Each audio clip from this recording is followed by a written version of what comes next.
my name is Danny Smith and I'm Professor of Psychiatry at the University of Edinburgh. I'm delighted to provide you an update on the research programme for bipolar disorder that we carry out here in Edinburgh. We're currently recruiting to two major Wellcome Trust-funded studies. The first is called Helios BD. Here we're investigating light hypersensitivity in bipolar disorder, as well as the mechanism of action of lithium therapy.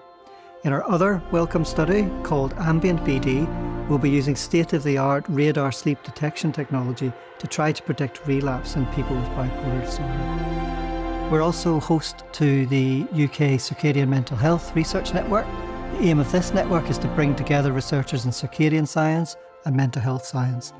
And finally, we're active now in the field of metabolic psychiatry. Edinburgh has pioneered the ketogenic diet as a treatment for bipolar disorder, and as part of a new UKRI-funded hub for metabolic psychiatry, we hope to develop this area of research over the next 5 years.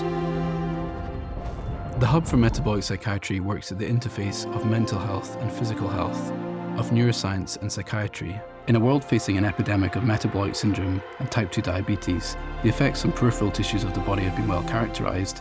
However, the effects on the brain and central nervous system have been less studied.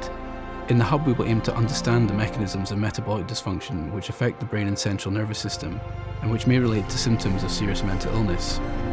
The Hub is funded by UKRI MRC with generous support from Bazooki Group. Working closely with patients and their priorities, we aim to develop new modalities of treatment based on metabolic treatment approaches for people with serious mental illness.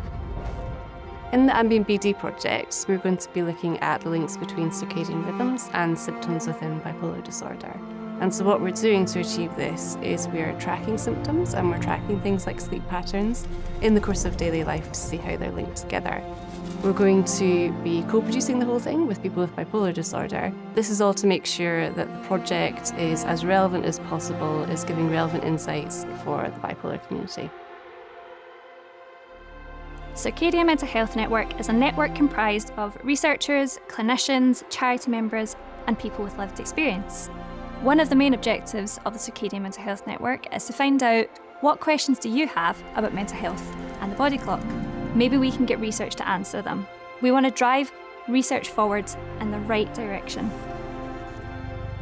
As a part of the Ambient BD project, we are committed to include lived experience of people with bipolar disorders within our scientific research. I will be conducting a co-production where people with lived experience of bipolar disorder will be included in co-conducting and co-creating research design, outcomes, and methodology, which would then be used to influence our scientific research, our research questions, research design, methodology, and outcomes for our scientific study. I'm a postdoctoral researcher on the Helios BD study. We're interested in finding out if people with bipolar have a sensitivity to light and whether the mood-stabilising medication lithium affects that sensitivity. Together with my colleague Dr. Nicole Needham, I'm responsible for recruiting participants to the study, for collecting data in appointments and for analysing that data.